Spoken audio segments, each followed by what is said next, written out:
Sarah Martinez had always been different from other girls in her small Texas town. While her classmates spent their afternoons at cheerleading practice or shopping at the mall, she could be found at her grandfather's ranch, learning to shoot targets with precision that would make seasoned hunters jealous. Her grandfather, a former Marine who served 3 tours in Vietnam, saw something special in his granddaughter from the moment she could walk. The sun was setting over the dusty horizon as Sarah practiced her knife-throwing techniques against the old oak tree behind the barn. Each blade found its mark with mechanical precision, a skill she had developed over countless hours of training. Her grandfather, Roberto Martinez, watched from the porch with a mixture of pride and concern etched across his weathered face. "Mija, you have the heart of a warrior," he would often tell her during their evening talks. "But the world will try to tell you that girls like you don't belong in certain places. Don't listen to them." Sarah's childhood was marked by an unusual combination of academic excellence and physical prowess. She excelled in mathematics and science while simultaneously mastering martial arts at the local dojo. Her instructor, Master Chun, had immigrated from Taiwan and brought with him decades of experience in various fighting disciplines. He recognized Sarah's natural ability immediately. "Your granddaughter possesses something rare," Master Chin told Roberto one evening after practice. "She has the mind of a strategist and the reflexes of a natural fighter. But, more importantly, she has discipline." The other students at the dojo often underestimated Sarah because of her quiet demeanor and slight frame.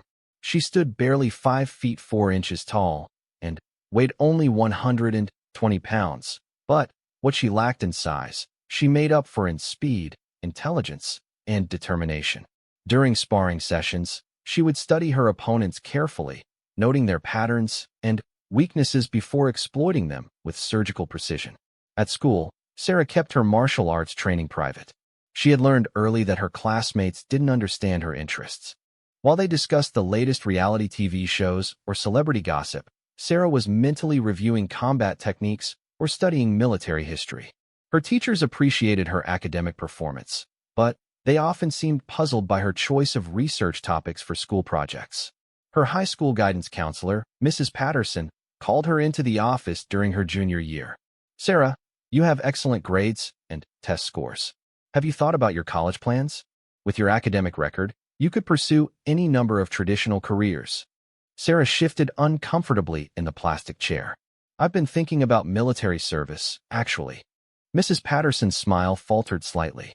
"Oh, well, that's unusual for someone with your academic potential. Wouldn't you prefer to consider pre-med or engineering? Something more suitable for a young lady of your caliber?" The conversation reinforced what Sarah had always suspected, that her dreams and ambitions were considered unconventional, if not entirely inappropriate, for someone like her.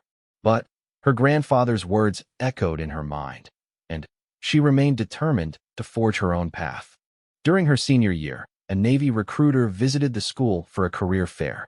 Lieutenant Commander Jackson, a tall man with kind eyes and numerous ribbons on his uniform, set up a small booth near the back of the gymnasium. Most students walked past without stopping, but Sarah approached with genuine interest. "Tell me about the opportunities for women in the Navy," she asked directly. Lieutenant Commander Jackson studied her for a moment. "Well, women serve in many capacities in the Navy. What specific area interests you?" "Special operations," Sarah replied without hesitation. The recruiter's eyebrows raised slightly. "That's a challenging field. Very few people, regardless of gender, have what it takes for that level of service. The training is extremely demanding, both physically and mentally." "I understand," Sarah said. "What would I need to do to be considered?" Over the next hour, Lieutenant Commander Jackson explained the rigorous requirements for Navy SEAL training, emphasizing the high failure rate and intense physical demands. He was honest about the challenges women faced in these roles, but he didn't discourage her outright. "If you're serious about this path," he said finally, "you'll need to be in the best physical condition of your life before you even apply. And you'll need mental toughness that goes beyond what most people can imagine." That evening, Sarah sat with her grandfather on the porch, watching the stars emerge in the clear Texas sky. She told him about her conversation with the Navy recruiter and her growing certainty about her future plans. "Are you sure about this, Mija?" Roberto asked gently. It's not that I don't believe in you, but the military can be a hard place for someone like you. There will be people who don't think you belong there. Sarah nodded thoughtfully. Grandpa, you always told me that the most worthwhile things in life aren't easy. I know it won't be simple, but I feel like this is what I'm meant to do. Roberto smiled and placed a weathered hand on her shoulder. Then, we better make sure you're ready. From that moment forward, Sarah's training intensified dramatically.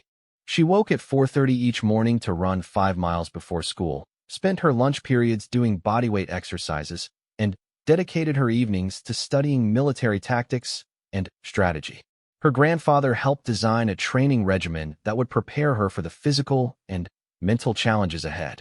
The old Marine had connections with other veterans in the area, and he arranged for Sarah to train with a former Army Ranger named Marcus Thompson. Marcus lived about 30 miles from their town and had established a small training facility on his property after retiring from active duty. So you want to be a SEAL? Marcus said when they first met. You understand that the failure rate for men is over 70%, right? And you'd be attempting something that very few women have even tried. Sarah met his gaze steadily. I understand the statistics. I'm not interested in being average. Marcus studied her for a long moment, then nodded approvingly. Good answer. We'll see what you're made of. The training with Marcus was unlike anything Sarah had experienced before. He pushed her beyond what she thought were her limits, teaching her advanced combat techniques, survival skills, and tactical thinking. More importantly, he helped her develop the mental resilience that would be crucial for her future challenges. Physical strength is important, Marcus explained during one particularly grueling session. But mental toughness is what separates those who succeed from those who quit. In the field, when everything goes wrong and you're operating on 2 hours of sleep with limited supplies, your mind has to be stronger than your fear. Sarah absorbed every lesson, every piece of advice, and every harsh criticism. She learned to embrace discomfort, to push through pain, and to maintain focus under extreme stress. Her classmates at school began to notice changes in her demeanor. She seemed more confident, more self-assured, and somehow different from the quiet girl they had known.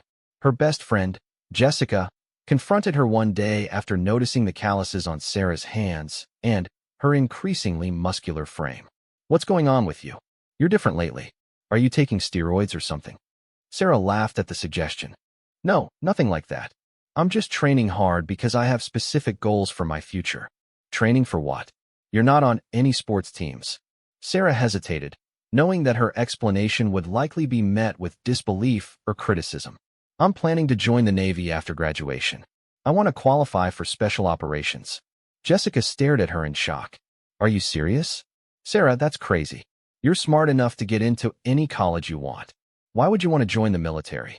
The conversation highlighted the gap between Sarah's ambitions and the expectations of those around her. Even her closest friends couldn't understand her motivation or support her goals. It was a lonely realization, but it only strengthened her resolve. As her senior year progressed, Sarah's training intensified further. She worked with Marcus on advanced marksmanship, learning to hit targets at distances that would challenge experienced snipers. She studied maps and terrain, learning to navigate using only basic tools and natural landmarks. Most importantly, she developed the ability to remain calm and focused under extreme pressure. Her academic performance remained excellent throughout this period, but her social connections at school began to fade. She found it increasingly difficult to relate to her classmates' concerns about prom dates and college parties when she was mentally preparing for military service. The isolation was sometimes difficult, but she reminded herself that sacrifice was part of pursuing excellence. One evening in late spring, as graduation approached, Sarah received unexpected news. Lieutenant Commander Jackson contacted her to inform her that a senior Navy SEAL instructor would be visiting the region and had agreed to meet with her.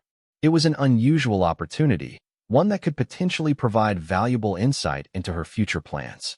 This is significant, the recruiter explained. Master Chief Petty Officer Williams doesn't usually take time to meet with potential recruits. He's one of the most respected instructors in the SEAL community, and his opinion carries considerable weight. The meeting was scheduled for the following Saturday at a small coffee shop in a neighboring town. Sarah spent the entire week preparing, studying every piece of information she could find about SEAL training and operations. She wanted to demonstrate her serious commitment and comprehensive understanding of what she was pursuing. When Saturday arrived, Sarah dressed in simple, practical clothing and arrived at the coffee shop 15 minutes early. Master Chief Williams was already there, sitting at a corner table with a clear view of the entrance. He was a man of average height, but impressive presence, with the bearing of someone accustomed to command and respect. "You must be Sarah Martinez," he said, rising to shake her hand. His grip was firm, and his eyes were evaluating, missing nothing. "Yes, sir. Thank you for taking the time to meet with me." They sat down, and Master Chief Williams studied her carefully. "Lieutenant Commander Jackson tells me you're interested in SEAL training. That's a significant undertaking. What makes you think you're suited for this type of service?" Sarah had prepared for this question extensively. "Sir, I believe I have the combination of physical capability, mental toughness, and tactical thinking necessary for special operations. I've been training intensively for the past 2 years, and I understand the demands and expectations of the program." "Training is good," Williams replied. "But SEAL training breaks people who think they're prepared. It's designed to find your breaking point and push you past it. Why do you want to put yourself through that?" The question struck at the heart of Sarah's motivation. "Sir, I believe in serving something greater than myself. I want to be part of an elite unit that makes a difference in protecting our country. I'm willing to endure whatever training is necessary to earn that privilege." Master Chief Williams nodded slowly. "You give good answers. But answers are easy when you're sitting in a comfortable coffee shop. The real test comes when you're exhausted, cold, and everything in your body is telling you to quit." He paused, studying her face carefully. "I'm going to be honest with you, young lady. The odds are against you. Not just because of the inherent difficulty of the training, but because you'll face additional challenges that your male counterparts won't. Some people in the military still don't believe women belong in special operations roles." Sarah met his gaze directly. "I understand that, sir. But I'm not asking for any special treatment or accommodations. I just want the opportunity to prove myself on the same terms as everyone else." "That's exactly the right attitude," Williams said with a slight smile. "Here's what I'm going to do. I'm going to write a letter of recommendation for your application. But understand this, that letter will get you a fair chance, nothing more. Everything else depends on your performance." The meeting concluded with Master Chief Williams providing Sarah with specific recommendations for her continued preparation. He suggested additional training areas and gave her contact information for other veterans who might be willing to help her prepare. As graduation day approached, Sarah felt a mixture of anticipation and nervousness about her future. She had been accepted to several excellent universities, but her heart was set on military service. Her parents, who had been initially skeptical of her plans, had gradually come to accept and support her decision after seeing her dedication and preparation. The graduation ceremony was held on a warm June evening in the school's football stadium. Sarah sat with her classmates, listening to speeches about bright futures and endless possibilities, but her mind was focused on the challenges that lay ahead. When her name was called, she walked across the stage with quiet confidence, knowing that this was just the first step in a much longer journey. After the ceremony, her family gathered for a small celebration at her grandfather's ranch. Roberto pulled her aside during the evening for a private conversation. "Mija, I'm proud of you," he said, his voice thick with emotion. "You've grown into a strong, determined young woman. Your grandmother would have been so proud to see you graduate."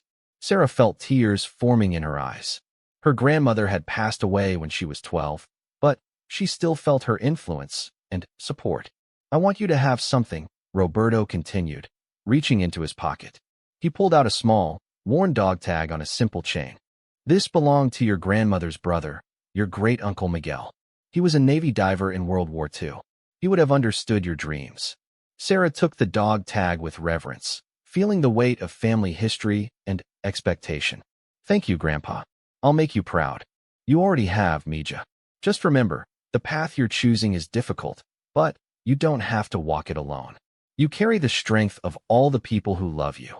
That night, Sarah lay in her childhood bedroom for what would be one of the last times, staring at the ceiling and thinking about her future.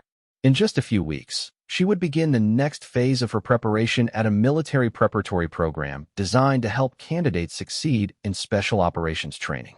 The road ahead was uncertain and undoubtedly challenging, but Sarah felt ready. She had spent years preparing her body and mind for this moment. More importantly, she had developed an unshakable belief in herself and her ability to succeed against any odds.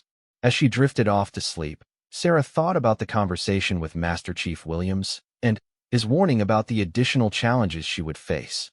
She understood that some people would doubt her capabilities simply because of her gender, but she was determined to prove them wrong through her performance and dedication.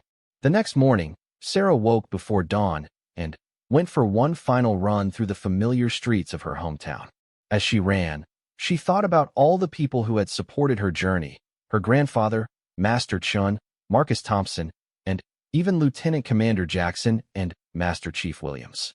Each had contributed something valuable to her preparation, and she was grateful for their guidance. When she returned home, Sarah found her grandfather already awake, sitting on the porch with his morning coffee. They sat together in comfortable silence, watching the sunrise paint the Texas sky in brilliant shades of orange and pink. "Are you nervous?" Roberto asked quietly. Sarah considered the question carefully. "A little," she admitted. "But I'm more excited than nervous. I've been preparing for this for so long, and now it's finally time to see if all that preparation was enough." Her grandfather smiled. "It will be enough, Mija. You have everything." The alarm blared at 4:30 in the morning, cutting through the darkness of the barracks like a knife.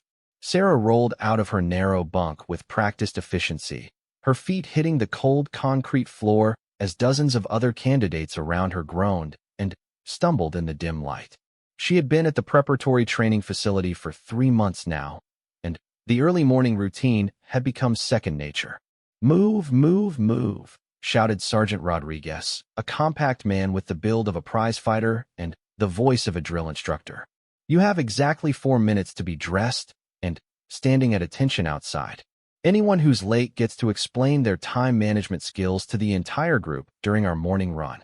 Sarah quickly pulled on her training uniform, laced her boots with military precision, and grabbed her gear. She had learned early that efficiency in these small tasks could mean the difference between a smooth day and a miserable one. As she filed out with the other candidates, she caught sight of her reflection in the window. 3 months of intense training had transformed her body even further, adding lean muscle and removing any trace of softness. Outside, the California morning was crisp and clear. The 57 remaining candidates stood in formation, having lost 3 people who had voluntarily withdrawn from the program. Sarah had noticed that the departures always seemed to happen after particularly challenging training sessions, when the reality of what they were pursuing became impossible to ignore. "Today we begin underwater training," Sergeant Rodriguez announced, his breath visible in the cool air. "For those of you interested in Navy SEAL programs, this is where things get real. Water is unforgiving. It doesn't care about your high school wrestling championship or your college football statistics. In the water, technique and mental control matter more than raw strength." Sarah felt a surge of excitement mixed with nervousness. She was a competent swimmer, but she knew that military underwater training was vastly different from recreational swimming. Her grandfather had told her stories about Navy divers in World War II, and she understood that this training would test her in ways she hadn't experienced before. The group marched to an Olympic-sized pool surrounded by various pieces of specialized equipment. Several instructors waited nearby, all of them with the lean, efficient build of experienced water operators. Sarah noticed that they watched the candidates with the same evaluating gaze she had seen from Master Chief Williams months earlier. Instructor Chief Martinez, a woman in her 30s with the bearing of someone accustomed to command, stepped forward to address the group.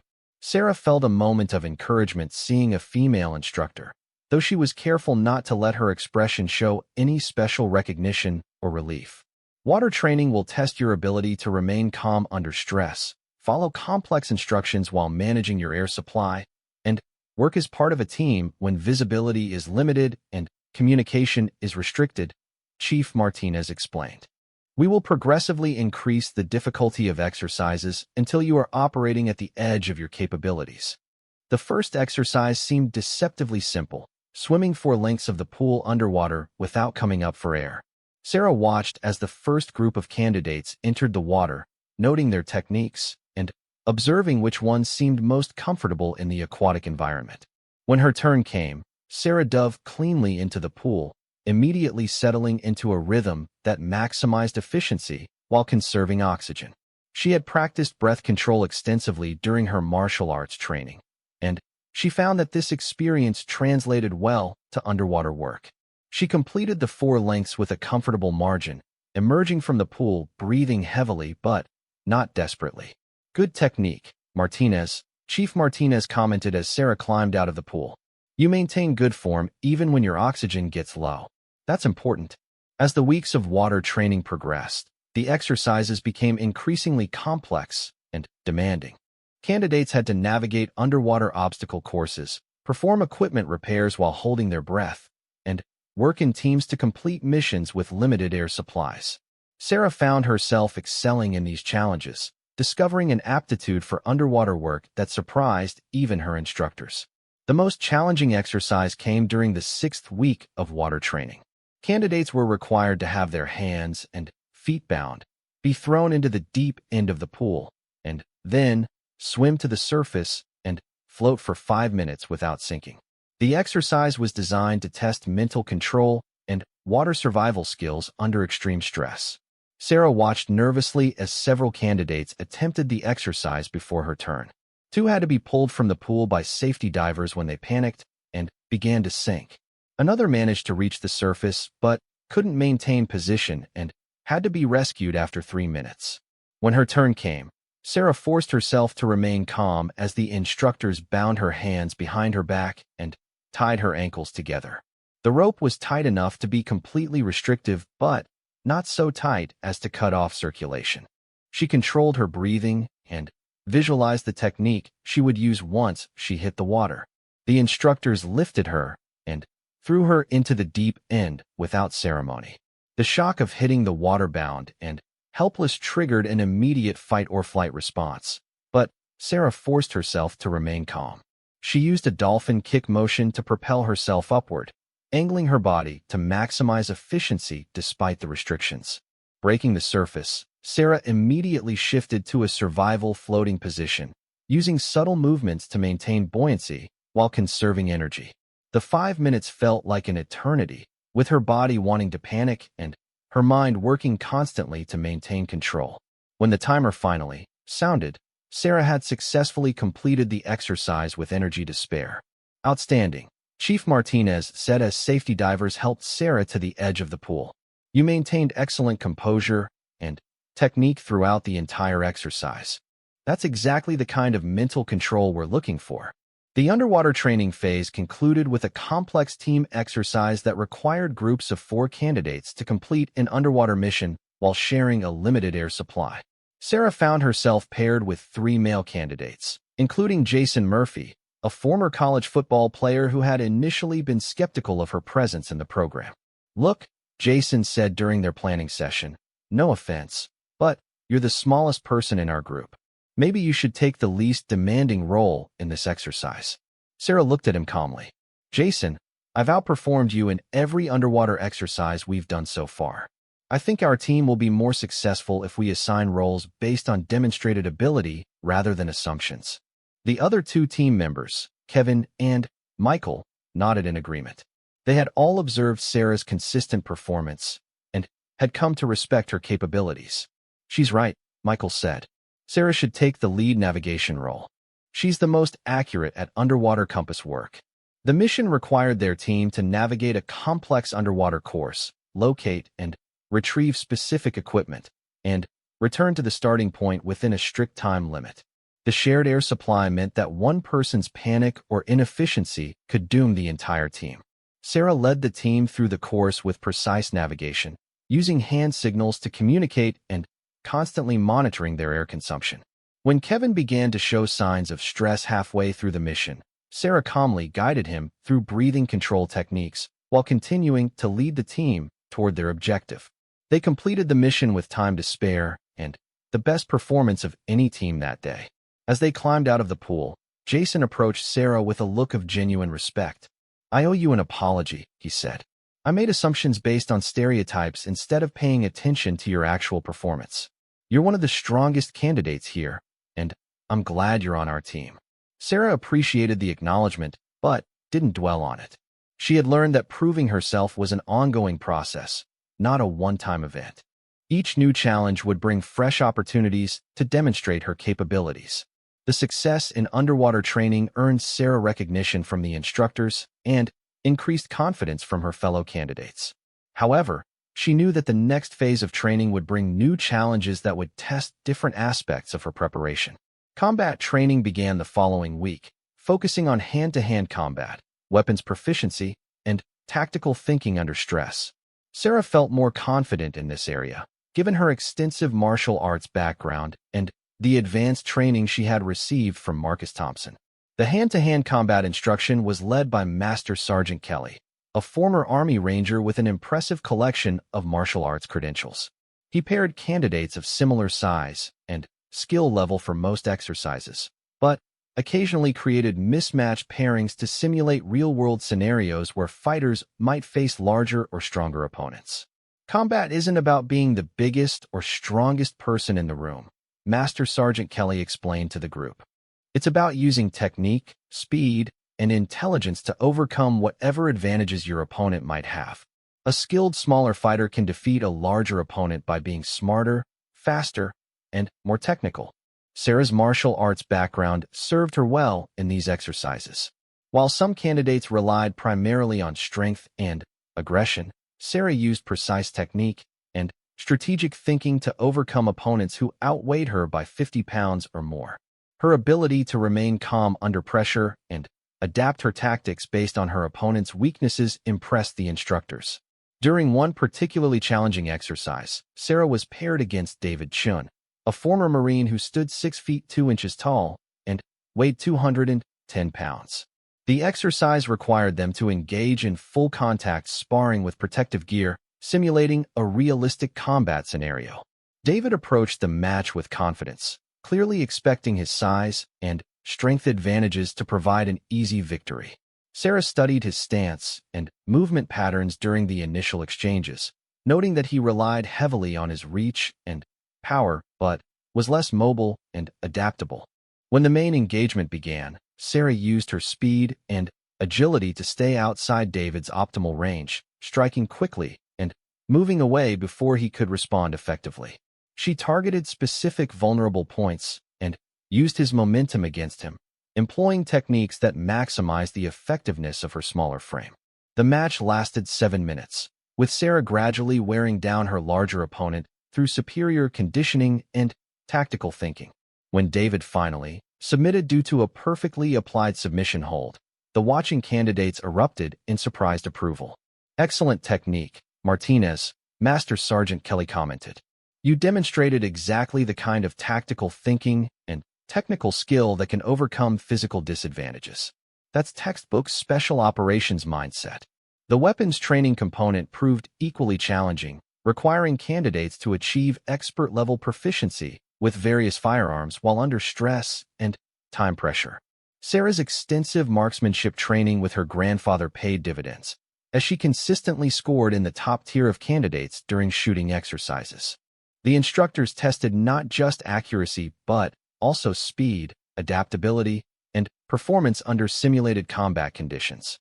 Candidates had to engage targets while moving, transition between different weapons systems, and make split-second decisions about target identification and engagement. During one complex exercise, candidates had to navigate a shooting course that simulated an urban combat environment. They encountered multiple targets that required different responses. Some were clearly hostile, others were civilians that should not be engaged, and some were ambiguous scenarios that required quick judgment calls. Sarah moved through the course with methodical precision, engaging appropriate targets while avoiding civilian casualties. Her time was among the fastest, and her accuracy was exceptional, but what impressed the instructors most was her decision-making under pressure. Martinez demonstrated excellent judgment throughout the exercise, the lead firearms instructor reported to the group. She made correct engagement decisions even when time pressure was extreme. That kind of operational thinking is exactly what we're looking for. As the combat training phase continued, Sarah found herself emerging as an informal leader among the candidates. Her combination of technical skill, calm demeanor, and willingness to help struggling teammates earned respect from instructors and fellow candidates alike. The leadership role was tested during a complex tactical exercise that required teams to plan and execute a simulated rescue mission. Sarah was selected as team leader for a group of 6 candidates, including some who had initially doubted her capabilities. The mission scenario involved infiltrating a compound, locating and extracting a hostage, and exfiltrating without being detected by enemy forces. The exercise required careful planning, precise execution, and the ability to adapt when circumstances changed unexpectedly. Sarah spent hours studying the compound layout, analyzing enemy patrol patterns, and developing contingency plans for various scenarios. She involved her entire team in the planning process, ensuring that everyone understood their roles and could step in for others if necessary. Leadership isn't about having all the answers, she told her team during one planning session. It's about making sure we have the best possible plan and that everyone is prepared to execute their part effectively. We succeed or fail as a team. The mission execution required them to move through a wooded area at night, overcome security obstacles, and navigate the compound without triggering alarms. Sarah led from the front, using hand signals to coordinate movement and making real-time tactical adjustments based on changing conditions. When they encountered an unexpected patrol near the hostage location, Sarah quickly repositioned her team and adapted their approach. The flexibility in their planning paid off, allowing them to complete the extraction without being detected. Outstanding mission execution, the evaluating instructor announced after the exercise. Team Martinez demonstrated excellent planning, strong leadership, and superior adaptability under changing conditions. This is the standard we expect from special operations personnel. The success of the mission exercise marked a turning point in how the other candidates viewed Sarah. Any remaining doubts about her capabilities or leadership potential were erased by her demonstrated performance under pressure. However, Sarah knew that the ultimate test still lay ahead. The preparatory program was designed to prepare candidates for actual military special operations training. But that training would be exponentially more challenging than anything they had experienced so far. During the final week of the preparatory program, Master Chief Williams made an unexpected visit to observe the candidates' progress. Sarah hadn't seen him since their initial meeting at the coffee shop months earlier, and his presence added significance to their final evaluations. The final exercise was designed to test everything the candidates had learned during their time at the facility. It combined underwater operations, combat skills, tactical thinking, and leadership under extreme stress. Only the top performers would receive recommendations for actual SEAL training programs. Sarah approached the final exercise with quiet confidence. She had consistently performed at the highest level throughout the program, but she knew that this final test would determine whether her dream of becoming a Navy SEAL remained viable. The exercise began before dawn with a long-distance swim in open water, followed by a complex infiltration scenario that tested all their acquired skills. Sarah performed flawlessly, leading her team through each phase of the mission with the same calm competence that had characterized her training. When the exercise concluded, Master Chief Williams addressed the candidates personally. He called Sarah aside for a private conversation, and she felt a mixture of anticipation and nervousness as they walked away from the group. "I've been observing your performance today, and I've reviewed your complete training record," Williams said. "I want you to know that you've exceeded every expectation I had when we first met. Your instructors tell me you've been one of the strongest candidates they've ever trained." Sarah felt a surge of pride, but maintained her composure. "Thank you, Master Chief. I've tried to give everything I have to this training." Williams nodded approvingly. "That's evident. Here's what's going to happen next. I'm recommending you for immediate entry into actual SEAL training. That's unusual. Most candidates go through additional preparatory phases first. But your performance here has been exceptional enough to warrant fast-tracking. The news was better than Sarah had dared to hope. "I'm honored by your confidence in me, Master Chief." "Don't be honored yet," Williams said with a slight smile. "Be prepared. What you've experienced here was difficult, but it was still just preparation. Real SEAL training will test you in ways you can't imagine. Are you ready for that?" Sarah met his gaze directly. "I'm ready, Master Chief.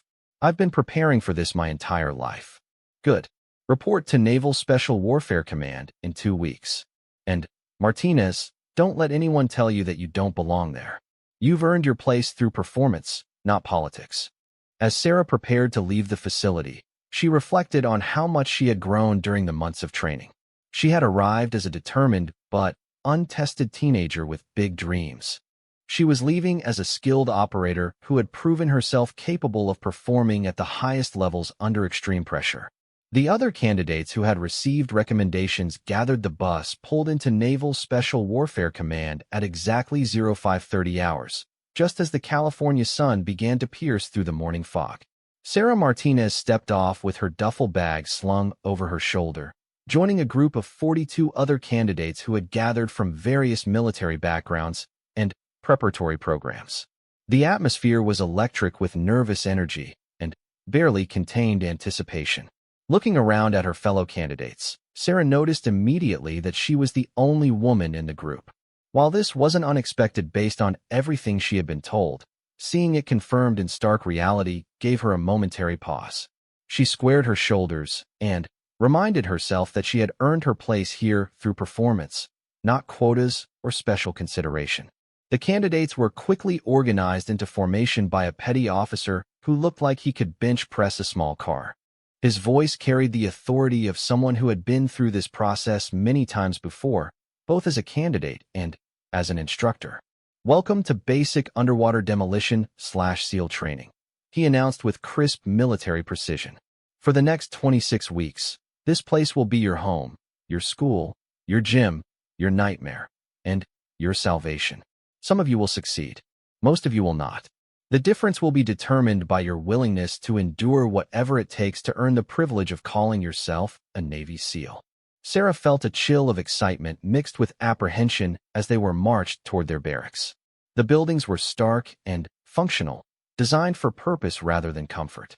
Everything about the environment communicated that this was a place where serious business was conducted. The first week was designated as indoctrination, during which candidates were oriented to the facility, issued their gear, and given basic instruction on the expectations and standards they would be required to meet. Sarah found herself assigned to a room with basic accommodations, a narrow bed, a small locker, and a desk. The Spartan environment was exactly what she had expected. During the initial orientation briefing, the commanding officer, Captain Rodriguez, addressed the candidates with uncompromising directness. Captain Rodriguez was a legend in the SEAL community, having served multiple deployments and earned numerous commendations for valor and leadership.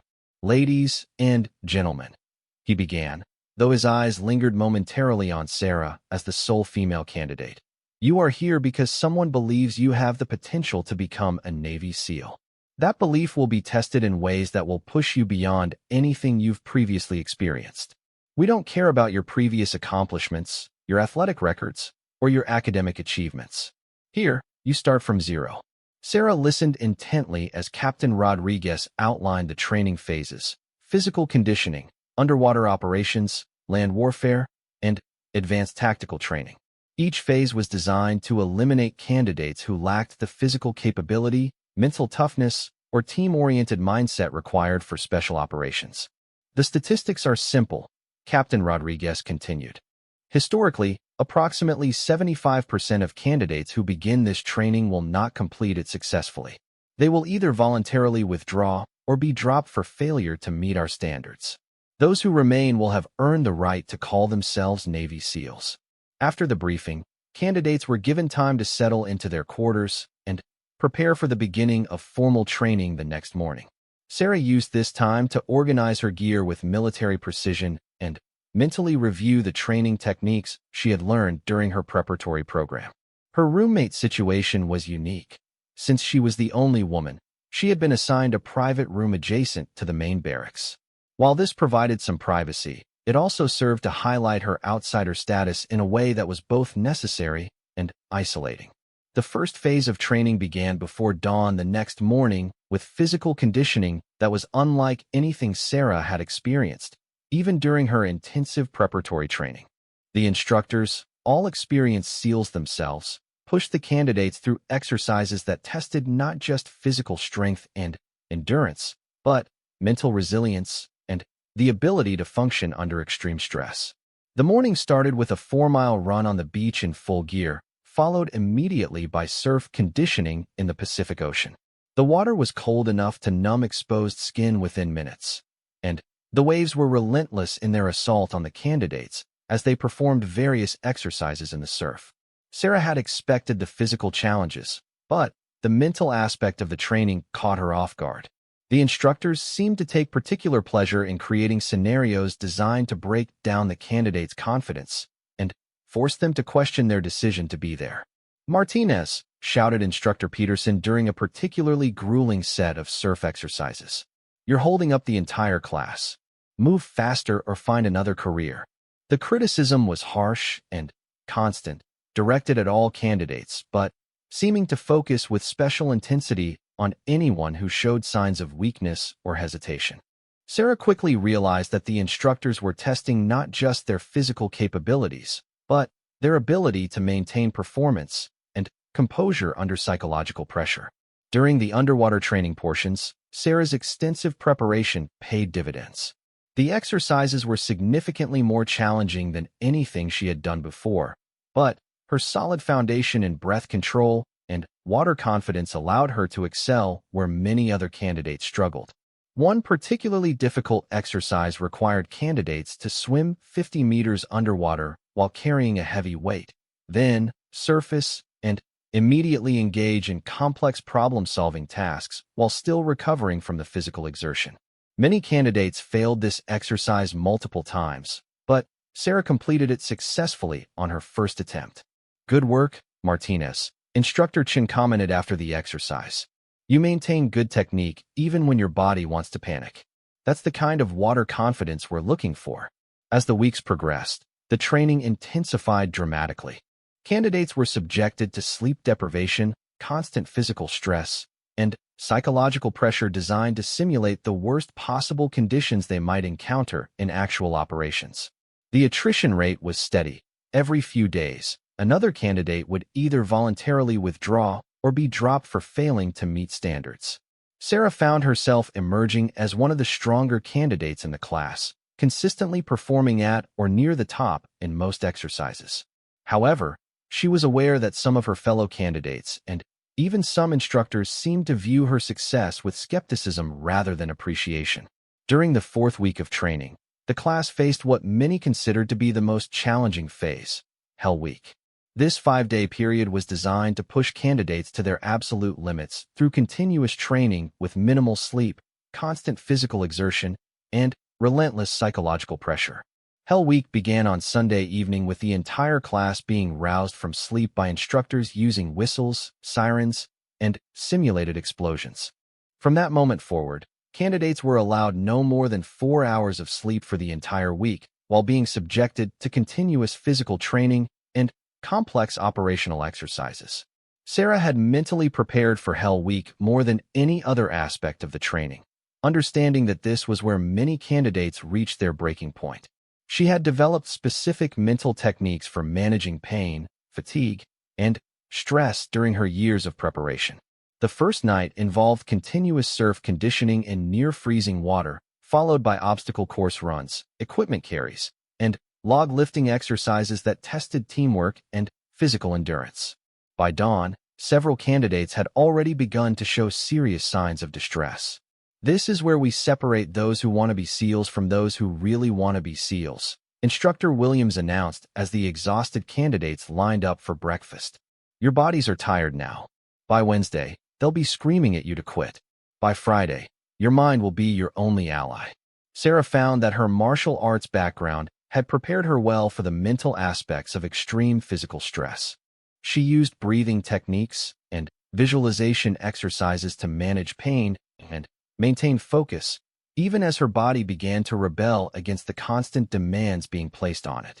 On Tuesday evening, during a particularly brutal exercise that involved carrying heavy boats over sand dunes for several miles, Sarah noticed that one of her teammates, Rodriguez, was beginning to falter seriously. His pace had slowed dramatically, and she could see that he was struggling to maintain the level of performance required. Without hesitation, Sarah moved to support Rodriguez, helping to carry more of the boat's weight while encouraging him to maintain his pace. Several other teammates noticed her action and similarly adjusted their efforts to help the struggling candidate. "Martinez," shouted Instructor Peterson, who had been watching the exercise closely. "What are you doing?" "Supporting my teammate, Instructor," Sarah responded while continuing to carry the extra weight. "Did I tell you to help him?"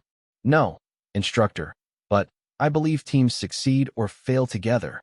Peterson studied her for a moment, then nodded approvingly. "Carry on, Martinez. That's exactly the right answer." The incident became a defining moment for Sarah's relationship with her fellow candidates. Her willingness to sacrifice her own performance to help a struggling teammate demonstrated the kind of selfless leadership that was highly valued in the SEAL community. By Wednesday night, the class had lost 8 more candidates to voluntary withdrawal or medical drops. The remaining candidates were functioning on less than 2 hours of sleep per night, and were beginning to show serious signs of physical and mental fatigue. Sarah felt the effects as much as anyone, but she maintained her performance through sheer determination and careful mental discipline. Thursday brought the most challenging exercises of Hell Week, including a nighttime ocean navigation exercise that required teams to swim several miles in open water while carrying equipment and navigating by stars and compass. The water was rough, visibility was minimal, and the physical demands were extreme. Sarah found herself designated as the navigation leader for her team, a responsibility that required her to maintain precise course calculations while managing the physical demands of open water swimming. The exercise tested not just individual capability, but leadership under extreme stress. "Martinez, you sure about this heading?" asked Johnson, one of her teammates, as they struggled through particularly rough water. "Positive," Sarah replied, though she was fighting her own doubts as fatigue made calculations more difficult. "Trust the compass and stick to the plan." Her navigation proved accurate, and their team completed the exercise with the best time of any group that night. The success under such challenging conditions further solidified her reputation among both candidates and instructors as someone who could be relied upon when conditions were at their worst. Friday morning brought the final challenges of Hell Week, including a complex beach assault exercise that combined all the skills they had been learning. Candidates had to work in teams to infiltrate a defended beach position, overcome obstacles, and complete specific mission objectives while being harassed by instructors using simulated enemy fire and psychological pressure. Sarah's team was assigned one of the most difficult objectives, requiring them to approach the beach from underwater, navigate through a minefield, and capture a specific target without being detected. The exercise required perfect coordination and absolute silence, with any mistake potentially resulting in mission failure. Working as the team's underwater navigation specialist, Sarah led them through the approach phase with precision that impressed even the evaluating instructors. When they encountered unexpected obstacles, she adapted their approach in real time while maintaining mission security. The successful completion of the beach assault exercise marked the end of Hell Week for the remaining candidates. As they stood in formation for the final briefing, Sarah looked around at the 28 candidates who had survived the ordeal. The shared experience had forged bonds that would last for the remainder of their training and beyond. "Congratulations," Captain Rodriguez announced as he addressed the survivors. "You have successfully completed Hell Week. This doesn't mean you're Navy SEALs yet, but it means you've demonstrated that you have the fundamental mental toughness required for this profession." Sarah felt a surge of pride mixed with exhaustion as the captain's words sank in. She had not only survived one of the most challenging training evolutions in the military, but she had excelled and earned the respect of her peers and instructors through her performance. After Hell Week, the training shifted focus to more specialized skills including advanced combat tactics, weapons proficiency, and complex operational planning. The pace was still intense, but The constant psychological pressure was reduced somewhat as the instructors focused on building specific capabilities rather than testing basic resilience. During the advanced combat training phase, Sarah's martial arts background and previous tactical training proved invaluable. She quickly mastered advanced close-quarters combat techniques and demonstrated exceptional proficiency with various weapons systems. Her ability to remain calm under pressure and make quick tactical decisions impressed even the most experienced instructors. One particularly challenging exercise involved urban combat scenarios where candidates had to clear buildings while distinguishing between hostile targets and innocent civilians. The scenarios required split-second decision-making under extreme stress, with serious consequences for mistakes. Sarah approached these exercises with the same methodical precision she had applied to all her training. She developed specific techniques for rapidly assessing threats while maintaining appropriate rules of engagement, and her performance consistently ranked among the best in the class. Martinez demonstrates exceptional judgment under pressure, noted Instructor Davis in his evaluation report. She makes correct engagement decisions consistently, even when time pressure is extreme. Her tactical thinking is already at the level we expect from experienced operators. As the training progressed toward its final phases, Sarah noticed that the dynamic within her class had evolved significantly. The initial skepticism and curiosity about her presence had been replaced by genuine respect and acceptance based on her demonstrated performance. Her fellow candidates now sought her input on tactical problems and looked to her for leadership in challenging situations. The transformation was perhaps most evident in her relatio. The graduation ceremony was scheduled for a crisp Friday morning in November, exactly 26 weeks after Sarah had first arrived at Naval Special Warfare Command. Of the 42 candidates who had begun the program, only 19 remained to receive their SEAL Tridents. The attrition rate had been slightly higher than average, but those who survived had demonstrated exceptional capabilities and unwavering determination.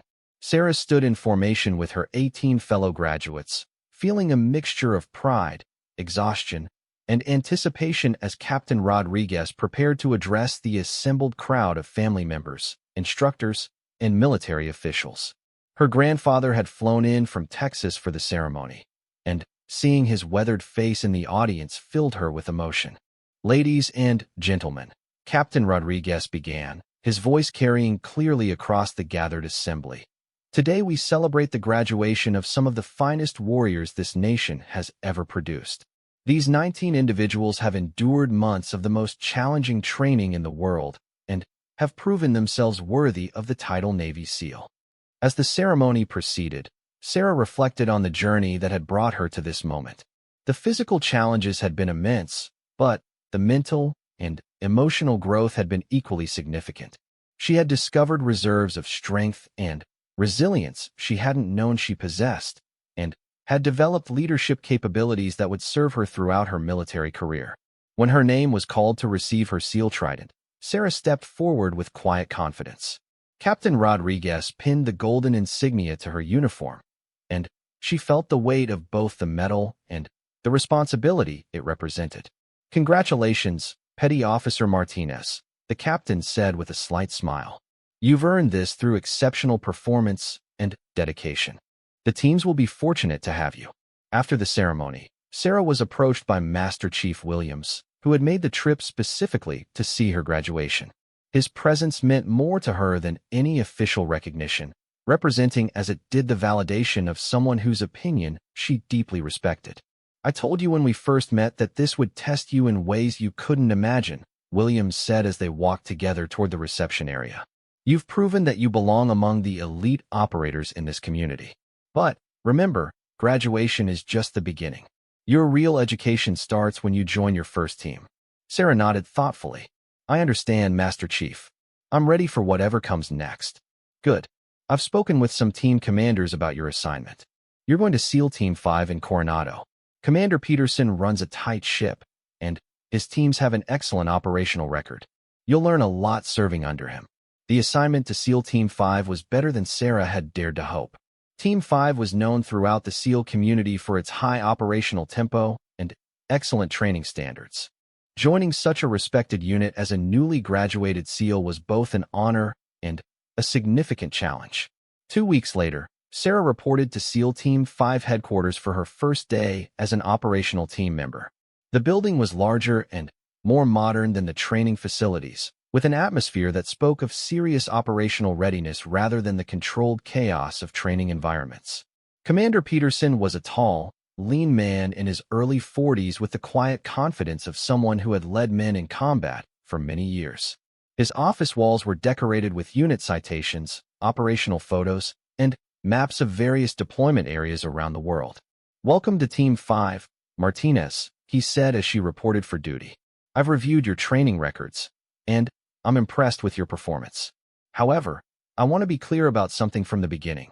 You're here because you've proven you can do the job, not because of any diversity considerations. I expect you to perform at the same level as every other operator on this team." "Understood, sir. I wouldn't want it any other way." Commander Peterson studied her for a moment, then nodded approvingly. "Good answer. You're assigned to Alpha Platoon under Lieutenant Commander Jackson. He's an excellent officer and will help you transition from training to operational readiness. Your first few months will be focused on advanced training and team integration." Sarah was introduced to Alpha Platoon later that morning, meeting the 15 other SEALs who would be her teammates and brothers-in-arms. The reception was professional but reserved. Her new teammates were clearly waiting to see how she would perform in the operational environment before making final judgments about her capabilities. Lieutenant Commander Jackson was a compact man in his mid-30s with an easy smile and the relaxed confidence of an experienced operator. He had served multiple deployments and was known throughout the team for his tactical expertise and leadership abilities.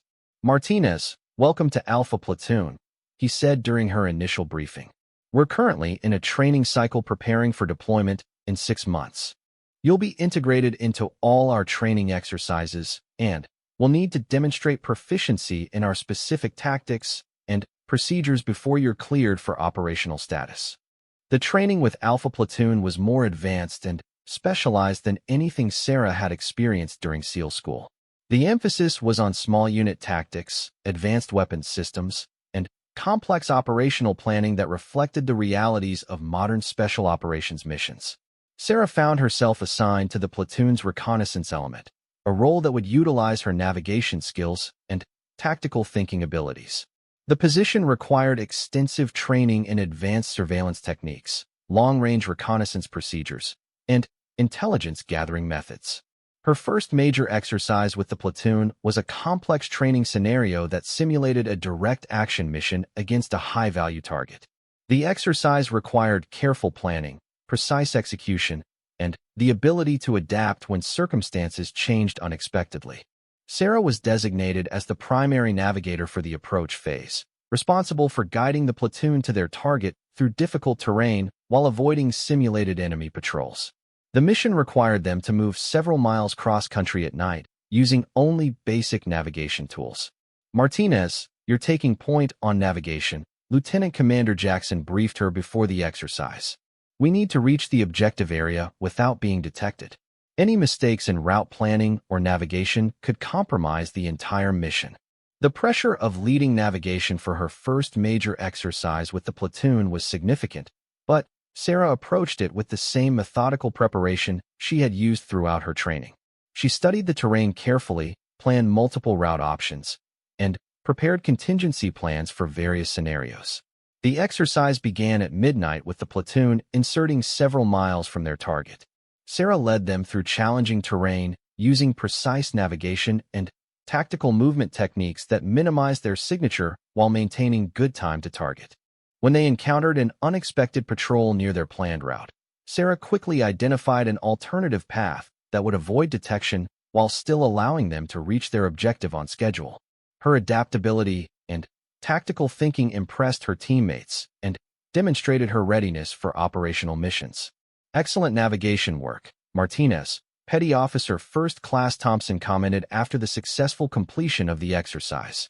Thompson was one of the most experienced operators in the platoon, and his approval carried significant weight with the other team members. As the months of training progressed, Sarah found herself becoming increasingly integrated into the platoon's culture and operational procedures. Her teammates gradually moved from polite professionalism to genuine acceptance and camaraderie as she consistently demonstrated her capabilities and commitment. The transformation was particularly evident in her relationship with Petty Officer Second Class Davis, who had initially been skeptical about having a female teammate. During a challenging close-quarters combat exercise, Davis found himself in a difficult tactical situation and called for assistance. Sarah immediately responded, using precise tactical movement and accurate marksmanship to neutralize the simulated threats and extract Davis from the danger area. Her quick thinking and flawless execution potentially saved the exercise and demonstrated exactly the kind of reliable performance that earned respect in the SEAL community. "Martinez, that was outstanding," Davis said after the exercise. "You put yourself at risk to help a teammate, and your execution was flawless. That's exactly what I want to see from someone who's got my back in combat." The incident became a turning point in Sarah's acceptance within Alpha Platoon. Word of her performance spread quickly through the team, and she found that her teammates now sought her input on tactical problems and included her fully in their professional discussions. Advanced training continued with increasingly complex scenarios that tested every aspect of their capabilities. Sarah excelled in areas that utilized her technical skills and tactical thinking, while continuing to improve in areas that were newer to her experience. During a multi-day exercise that simulated a complex hostage rescue operation, Sarah was assigned as the assistant team leader for one of the assault elements. The role required her to coordinate multiple moving parts while maintaining situational awareness and being prepared to take command if the primary leader became unavailable. The exercise scenario involved infiltrating a compound, neutralizing hostile forces, and extracting hostages without casualties. The operation required precise timing, flawless communication, and the ability to adapt when intelligence proved to be incomplete or inaccurate. Sarah's element was responsible for clearing the northern section of the compound while coordinating with other elements attacking from different directions. Her ability to maintain communication and coordinate complex movements while engaging targets impressed both her teammates and the evaluating instructors. Martinez demonstrated excellent tactical leadership during the exercise, the after-action report noted.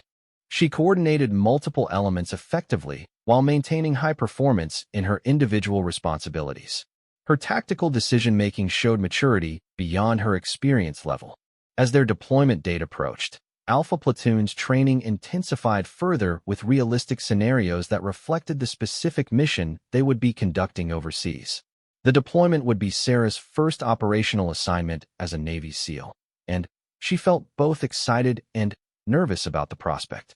The pre-deployment briefings revealed that they would be conducting direct action missions against high-value targets in a contested operational environment. The missions would require all the skills they had been training, with the added complexity of operating in a real-world setting where mistakes could have serious consequences.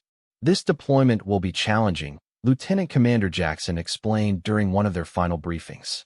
"We'll be operating in small teams with limited support in an environment where the enemy is sophisticated and well-equipped. Everyone needs to be at their absolute best."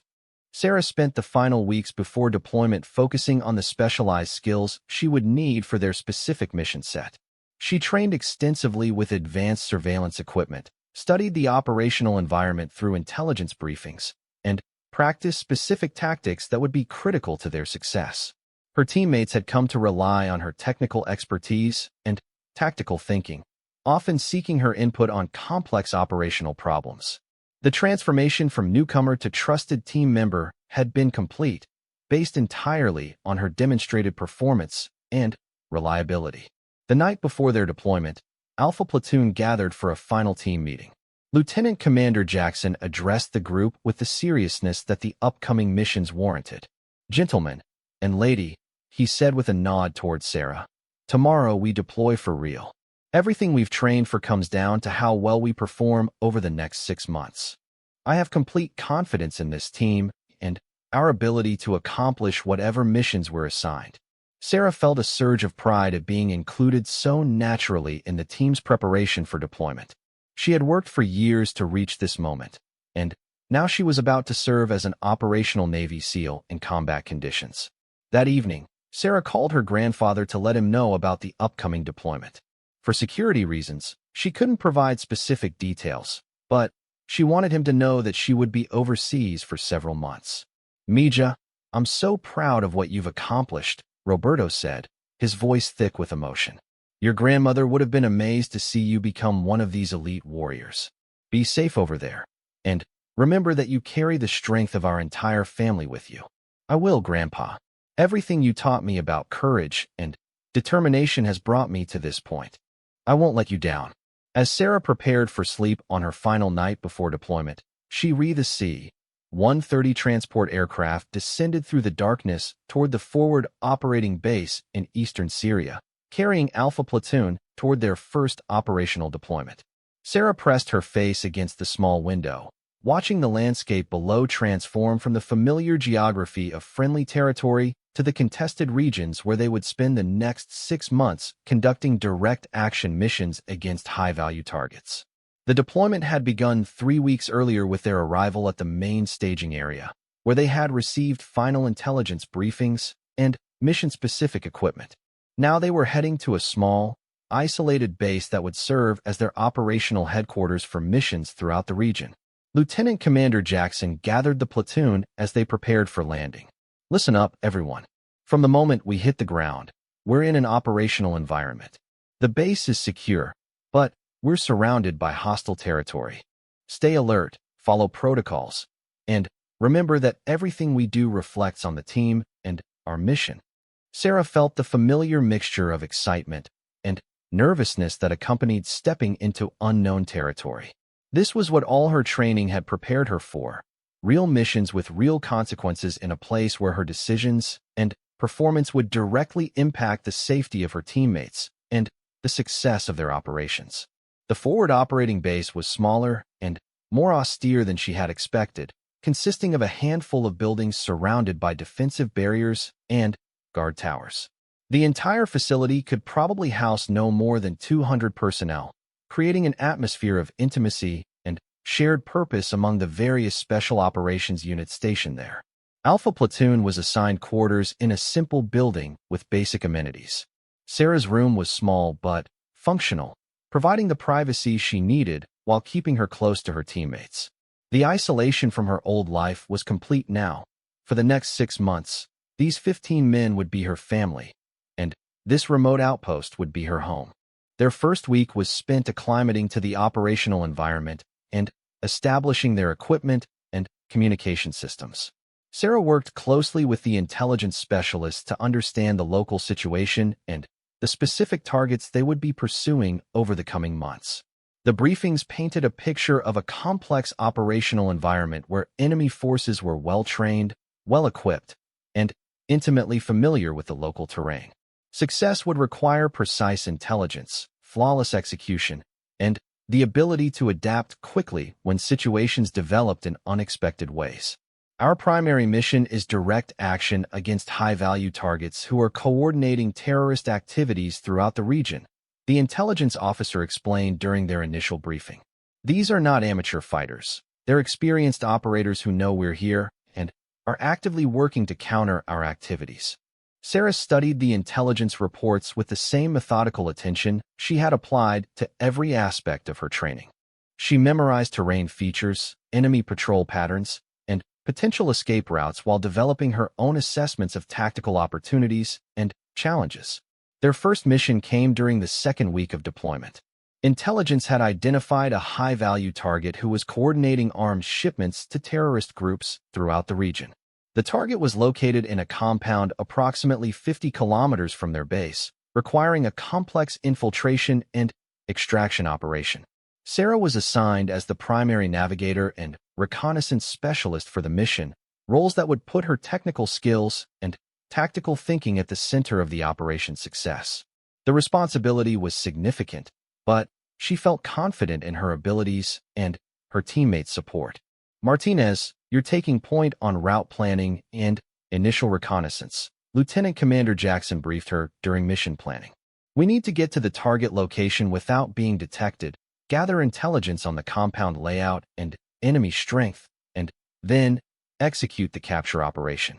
Any mistakes in navigation or reconnaissance could compromise the entire mission and put the team at risk.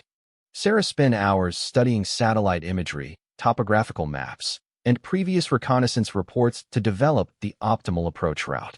She identified multiple contingency routes and established rally points where the team could regroup if the operation was compromised.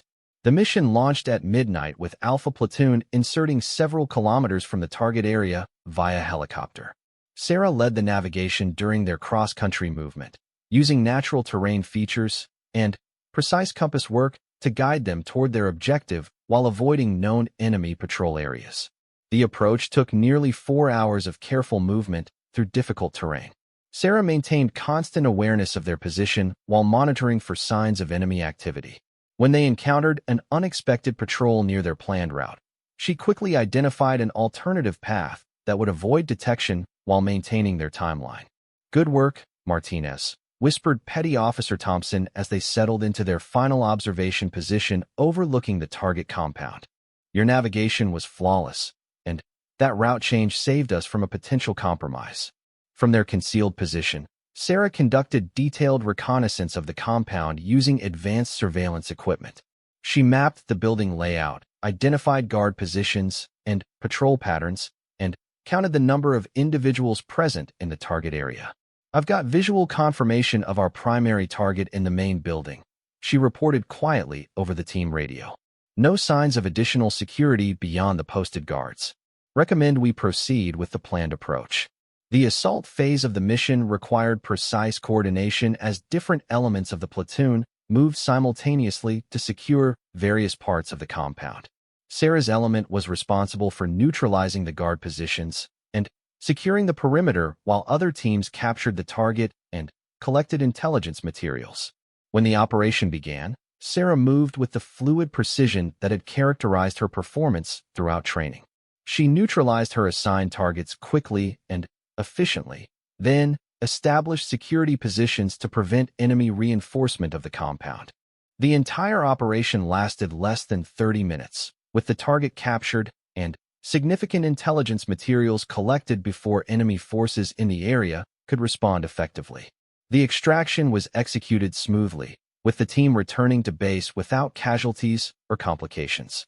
"Outstanding mission execution," Lieutenant Commander Jackson announced during the post-mission briefing. "Every element performed flawlessly, and the intelligence we collected will support operations throughout the region. Martinez, your navigation and reconnaissance work was exemplary." The success of their first mission established the tone for Alpha Platoon's deployment. Over the following months, they conducted dozens of similar operations, each presenting unique challenges that required adaptability, precision, and flawless teamwork. Sarah's role evolved throughout the deployment as her experience and capabilities became clear to her teammates and commanders. She was increasingly assigned leadership responsibilities during complex operations, often serving as element leader for reconnaissance missions or coordinating multi-team operations. One particularly challenging mission occurred during their 4th month of deployment. Intelligence had identified a terrorist meeting that would bring together several high-value targets in a single location, presenting an unprecedented opportunity for a significant disruption of enemy operations. The challenge was that the meeting location was in a densely populated urban area, requiring an approach that would minimize civilian casualties while ensuring mission success. The operation would require split-second timing and perfect coordination among multiple elements. Sarah was assigned as the overall mission coordinator, responsible for synchronizing the movements of 4 different teams as they approached the target from different directions. The role required her to maintain situational awareness of multiple moving parts while making real-time tactical decisions based on changing conditions. "This is our most complex operation to date," Lieutenant Commander Jackson explained during mission planning. "The margin for error is minimal, and the consequences of failure could be significant. Martinez, your coordination will be critical to our success." The mission required extensive planning and preparation, with each element rehearsing their specific roles multiple times before execution. Sarah worked with each team leader to ensure they understood their timing and responsibilities while developing contingency plans for various scenarios. The operation launched just before dawn with teams inserting at different points around the target area. Sarah established a command position that provided communication with all elements while maintaining visual observation of the target building. As the teams moved into position, Sarah coordinated their movements to ensure they arrived simultaneously at their designated positions. When one team encountered unexpected obstacles that threatened to delay their arrival, she quickly adjusted the timeline for other elements to maintain synchronization. Alpha Team is in position, reported the first element leader. Bravo Team ready, confirmed the second. Charlie Team has visual on target building, announced the third. Sarah monitored the communications while maintaining her own observation of the overall tactical situation. When she confirmed that all elements were in position and ready to execute, she initiated the final phase of the operation. All teams, this is Overwatch. Execute, execute, execute. The assault was executed with precision that reflected months of training and operational experience. Each team performed their assigned tasks flawlessly while Sarah coordinated their movements and provided real-time tactical guidance based on her observation of the developing situation. When one of the targets attempted to escape through a route that hadn't been covered in their original plan, Sarah quickly directed a nearby team to intercept him. Her ability to maintain situational awareness and adapt to changing conditions ensured that the mission objectives were achieved completely. All targets secured, intelligence materials collected, reported Lieutenant Commander Jackson. Outstanding coordination, Martinez. Your tactical control was exactly what we needed for an operation this complex. The mission was considered one of the most successful operations conducted in the region during their deployment period. The intelligence collected led to the disruption of several planned terrorist attacks and significantly degraded enemy capabilities throughout the area. As their deployment neared its end, Sarah reflected on how much she had grown during her 6 months of operational experience.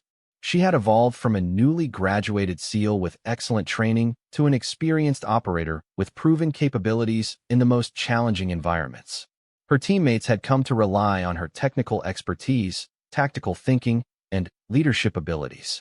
The initial reservations about having a female team member had been completely replaced by genuine respect and professional admiration based on her consistent performance under pressure. Martinez, you've been one of the strongest performers on this deployment, Lieutenant Commander Jackson told her during a private conversation near the end of their tour. Your navigation skills, tactical thinking, and leadership abilities have been exceptional.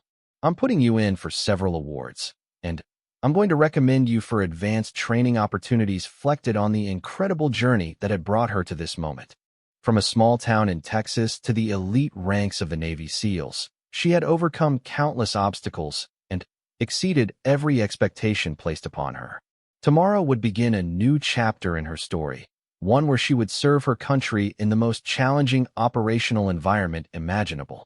She felt ready for whatever lay ahead, confident in her training, her teammates, and her ability to perform at the highest level when it mattered most. The little girl who had thrown knives at oak trees in her grandfather's backyard was now a Navy SEAL preparing for combat deployment.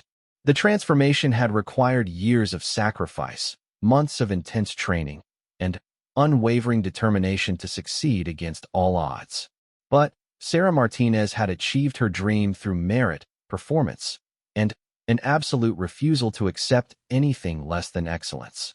The real test of her capabilities was about to begin, but Sarah faced it with the quiet confidence of someone who had already proven herself capable of overcoming any challenge placed before her. In ship with Johnson, who had been one of the most openly skeptical candidates when training began. During a complex nighttime navigation exercise, Johnson approached her for advice on course calculations. Martinez, you've been nailing these NAV exercises consistently, he said. Can you double-check my heading? I want to make sure I'm not leading my team astray. Sarah reviewed his calculations and offered suggestions for improvement, sharing techniques she had learned during her extensive preparation. The interaction would have been unthinkable during the early weeks of training, but it now felt completely natural. As the final phase of training approached, Sarah reflected on how much she had grown since arriving at Naval Special Warfare Command. She had proven to herself and others that she could compete and excel at the highest levels of military training. More importantly, she had earned genuine acceptance and respect from her peers based on her performance rather than any special consideration. The ultimate test still lay ahead. Graduation from SEAL training was not guaranteed until the final exercise was successfully completed. But Sarah felt confident that she was prepared for whatever challenges remained.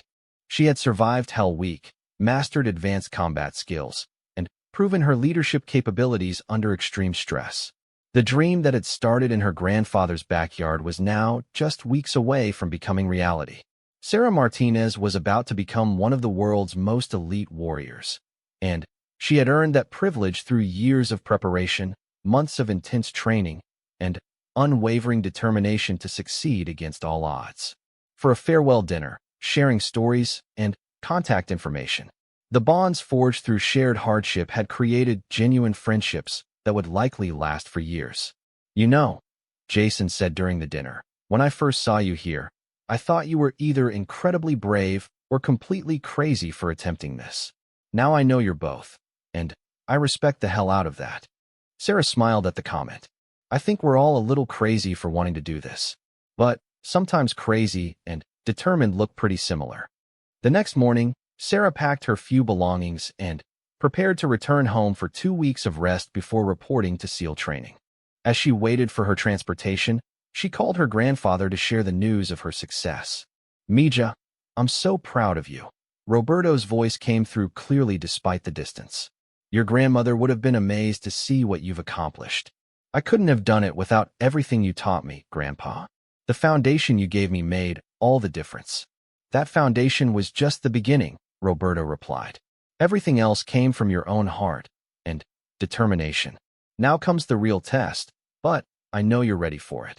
As Sarah's transportation arrived, she took one last look at the facility that had shaped her preparation for the ultimate challenge. In 2 weeks, she would begin training to become one of the world's elite warriors. The dream that had started in her grandfather's backyard was finally within reach, but she knew the hardest part still lay ahead. You need inside you. Trust yourself, and remember that courage isn't the absence of fear. It's doing what's right even when you're afraid. 3 weeks later, Sarah found herself standing in line with dozens of other military candidates at a preparatory training facility in California. The program was designed to bridge the gap between civilian life and military service, particularly for those aspiring to special operations roles. Looking around at her fellow candidates, Sarah noticed that she was one of only 3 women in a group of nearly 60 people. The men ranged from recent high school graduates like herself to former college athletes, and even a few individuals who had previous military experience in other branches. The commanding officer, a stern-faced Marine colonel named Patterson, addressed the group with uncompromising directness. "Ladies and gentlemen, you are here because you believe you have what it takes to serve in special operations roles. Most of you are wrong. This program will help separate those with genuine potential from those who are simply deluding themselves." Sarah felt a chill of anticipation mixed with determination. She had come too far and worked too hard to be intimidated by harsh words or challenging circumstances. Whatever tests lay ahead, she was ready to face them with everything she had learned and every ounce of strength she possessed. The next phase of her journey was about to begin, and Sarah Martinez was prepared to prove that she belonged among the elite warriors she had dreamed of joining since childhood. The question was no longer whether she was ready for the challenge, but whether the challenge was ready for her.